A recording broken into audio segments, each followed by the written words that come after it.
नमस्ते everyone, hope all of you are well. सब लोग सुरक्षित होंगे और आशा करता हूँ सब लोग सुरक्षित रहें, क्योंकि जब भी कोई ज़रूरी काम हो तभी घर से बाहर निकले।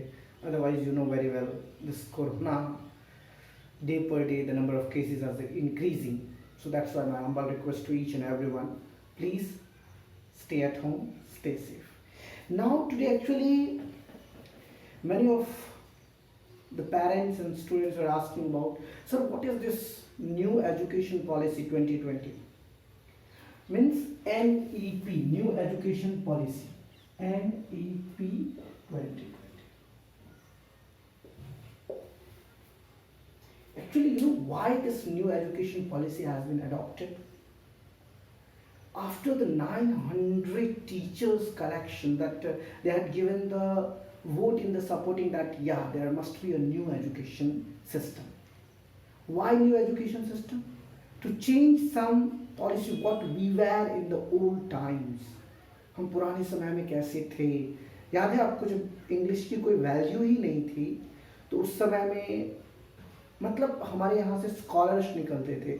आज आप देखोगे बड़े से बड़े कंट्रीज में भी महर्षि सुश्रुत का नाम आप लोगों ने सुना होगा। सबसे पहले बोन फ्रैक्चर को सही करने वाले महर्षि थे। तो ऐसी बहुत सारी हिस्ट्री है हमारे इंडिया में। मेन क्या हुआ था, जब इंग्लिश एम्परर मतलब अंग्रेज ने जब हम लोग के देश पे शासन किया था, तो उसने संपूर्णतया हमारी जो संस्कृति थी, हमारे जो गुरुकुल्स थे, उसको नष्ट कर, because he know it very well that if these things run, then no one is going to learn English, no one is going to learn my education policy. तो उन्होंने क्या किया, उन्होंने एक अपनी एजुकेशन पॉलिसी की और उसको अडॉप्ट कर दिया। चलिए उन सब चीज़ों को छोड़ करके हम लोग आते हैं, डिस्कशन करते हैं न्यू एजुकेशन पॉलिसी क्या है, क्यों न्यू एजुकेशन पॉलिसी ज़रूरी है और इससे क्या फ़ायदा होंगे। तो एक न्यू एजुकेशन पॉलिसी का एक रूल है 5 + 3 + 3 + 4 + 4। अब बोलोगे कि सर ये क्या है, एडिशन है क्या? नो, ये 5 का मतलब क्या होता है मैं आपको बता रहा हूँ। 5 स्टैंडर्ड, कौन कौन से 5 standard? Nursery, junior, senior, first. ये 5 स्टैंडर्ड मदर टंग में पढ़ाया जाएगा। अब मैं आपको बताता हूँ क्यों मदर टंग में पढ़ाया जाएगा, मातृभाषा में इसका पढ़ाने के लिए। अब खुद सोचो, कोई महाराष्ट्र का बच्चा है, मराठी जानता है, और उसको तुम जो है इंग्लिश सिखाने की कोशिश कर रहे हो नर्सरी में कि ये है, अरे अपनी संस्कृति क्यों उसको भुला रहे हो? तुम्हारी जो संस्कृति है उसको तो पहले वो समझे। As for example, whatever the languages we are talking at our home, हम अपने घर में जो भी लैंग्वेज में बात करते हैं, that is our mother tongue ना। अगर कोई गुजरात का है, गुजराती में बात करता है, कोई बेंगलोर का है, कन्नड़ में बात करता है, कोई केरल का है, मलयालम में बात करता है, कोई तमिलनाडु का है, तमिल में बात करता है, कोई उत्तर प्रदेश का है, हिंदी में बात करता है, कोई हरियाणा का हरियाणवी में बात करता है, कोई दिल्ली का है, दिल्ली की जो लैंग्वेज है उसमें बात करता है। तो यार उनकी वो मदर टंग है। Why you are destroying them, why you are always focusing to them that no you have to learn rhymes in English. यार it's necessary, each and every student. अब क्वेश्चन यहाँ पर ये आता है कि जो बच्चे ये 5 स्टैंडर्ड अगर अपने मदर टंग में पढ़ेंगे तो क्या वो आगे जाकर के इंग्लिश या दे कैन इजीली अडॉप्ट। आज आप खुद देख लो, जो पर्सन फॉरेन कंट्रीज के लिए काम करते हैं तो उनको स्पेनिश, फ्रेंच, चाइनीज वो सारे लैंग्वेज लर्न कर पाते हैं या नहीं कर पाते? They need a proper mentor, they need a proper guide, they can learn, but what ever there mother tongue is that, because they understand that language very easily. Everyone is speaking in his or her family, so that's why it's very important. ये mother tongue में पढ़ाना बहुत जरूरी है।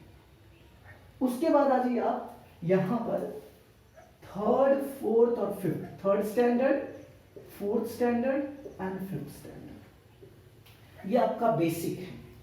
यहाँ तक तो आप समझ जाओगे खेल कूद में बात। यहाँ से साइंस मतलब जो मेन सब्जेक्ट है वो आना चालू हो जाता है, साइंस, हिंदी, जो इंग्लिश है, तो ये यहाँ से आपका आना चालू हो जाएगा सब्जेक्ट। अब जो 5th के बाद जो है 6, 7, 8, 6, 7 and 8, ये 3 स्टैंडर्ड इसको वोकेशनल कोर्स यहाँ से आप कर पाओ। कहने का मतलब अगर कोई बच्चा कोडिंग सीखना चाहता है, कंप्यूटर की लैंग्वेज में कोडिंग सीखना चाहता है, 6 स्टैंडर्ड से वो सीख सकते हैं। जरूरी नहीं है कि वो 12th करे, बीटेक करे तब उसको सीखने की जरूरत है, वो 9th करे या फिर 10th करे या 8th करे, इससे जरूरी नहीं। अब 6 स्टैंडर्ड से उसके पास वोकेशनल कोर्स होंगे और स्कूल के दौरान उसको इंटर्नशिप दिया जाएगा। वो कंपनीज में जाकर के वहां पर ट्रेनिंग ले सकते हैं, वहां पर वर्क कर सकते हैं, because they are getting a professional knowledge, skill oriented knowledge. याद रखना इस वर्ड को। अब यहाँ से क्या होगा, बहुत लोग सोच रहे थे कि मिसकंसेप्शन यार पूरा का पूरा एजुकेशन सिस्टम बर्बाद है, ऐसा कुछ नहीं है। अब खुद आप सोच लो, जो आपका मस्ती का टाइम था 1 to 1st सेकेंड तक, 3rd ईयर में बच्चा जब 3 साल का होता है तो नर्सरी में एडमिशन होता है, या 4 साल का होता है तब होता है। तो थर्ड नर्सरी मान लो अगर 4th ईयर में है वो, तो 4 साल में नर्सरी, 5 में जूनियर, 6 में सीनियर, 7, 8, 9, 10, एटलीस्ट 10 साल का जो बचपन है वो अपनी भाषा में जी पाएगा, खुल पाएगा और इजीली वो चीज़ को समझ पाएगा कि आखिर क्या है। यहाँ से उसको अब जो है वोकेशनल कोर्स करना। अभी तक क्या हो रहा था, अभी का सिस्टम मैं बताता हूँ। लोग 10th करेंगे, 10th का रिजल्ट देखेंगे, अच्छा आया तो 11th 12th में साइंस स्ट्रीम लेंगे, कॉमर्स स्ट्रीम लेंगे, आर्ट्स स्ट्रीम लेंगे, और उनको जिनको नहीं पसंद आ रहा है तो वो भी नहीं ले सकते।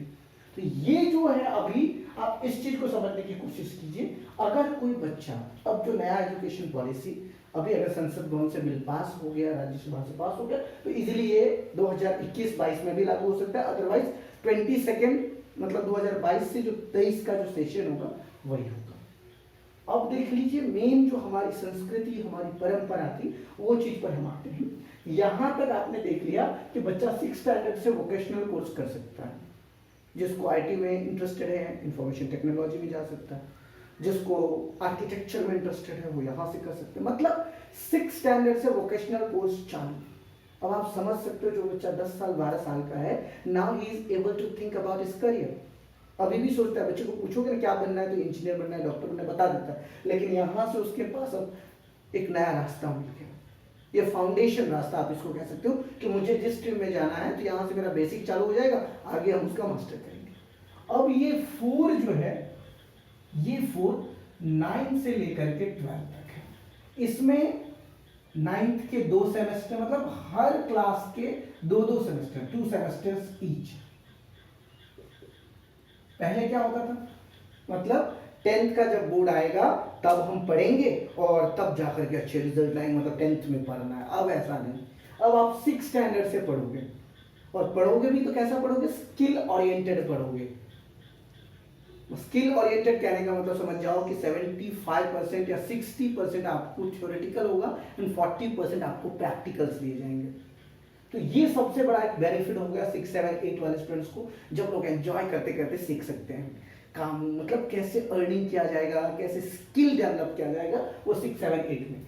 अब तुमको 9 से लेके 12 तक, 9th में 2 सेमेस्टर, 10th में 2 सेमेस्टर, 11th में 2 सेमेस्टर, 12, टोटल 8 सेमेस्टर, ये 9 से लेके 12, और हर सेमेस्टर में पास होना जरूरी है। पहले क्या था, अगर स्कूल वालों ने पास भी कर दिया, बोर्ड में पास होना जरूरी, राइट, ये था ना। अब ऐसा नहीं, 9 से लेके 12 तक आपको हर सेमेस्टर में पास होना जरूरी।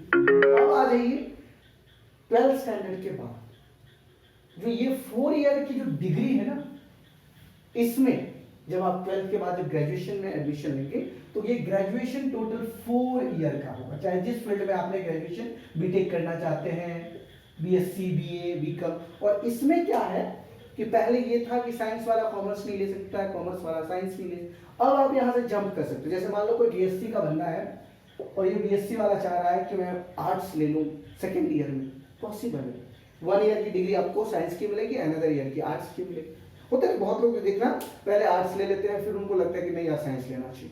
तो पहले ये ऑप्शंस नहीं थे, यहाँ पर ये ऑप्शंस मिल गए कि मतलब आप ये 4 साल में अगर किसी अदर फील्ड में भी इंटरेस्टेड है, आपको लगा कि नहीं इसमें करियर नहीं मुझे दिख रहा है, then you can jump to the another field. You will get that 1 year degree of that thing and whatever you want, उसके अलावा उसकी डिग्री मिल जाएगी आपको। तो ये एक न्यू एजुकेशन पॉलिसी है, इसको आप लोग बिल्कुल टेंशन मत लीजिए। जो भी बच्चा मान लो अभी अगर 5th में है, 2 साल के बाद या 3 साल के बाद अगर मान लो 8 में चढ़ाएगा, और जब से ये एजुकेशन पॉलिसी इंडिया में अडॉप्ट हो गई, आपके लिए बहुत ही सुनहरा अवसर है to make your career, to understand about your future. It's very easy thing. और जो बच्चा इस चीज को समझ गया, दैन श्योर वो अपने करियर में उसको सोचना नहीं पड़ेगा that I want to seek a job और I want to create a job.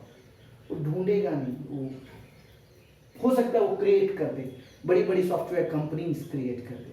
आज देखते होगे तुम लोग, जितने भी जो वेबसाइट डेवलपर्स थे, पीएचपी डेवलपर्स थे, एंड्रॉयड डेवलपर्स थे, वो सब क्या कर रहे हैं अब जैसे घर पे काम कर रहे हैं तो वो लोग खुद का अपना जो है टीम बना करके एक टीम बना लिया और सारे जो एम्प्लॉयज थे वो अपना बिजनेस स्टार्टअप कर रहा है। That is called skill oriented programme. Whatever you are studying, it doesn't mind that what you are studying. Whatever you are studying, just find the interest in them and where are the careers option in them. That is new education policy. Hope all of you understand about this new education policy. अगर कोई दिक्कत हो तो then definitely you can drop your doubt into the comment box section. I will help you. That's all. Thank you very much. Stay at home, stay safe.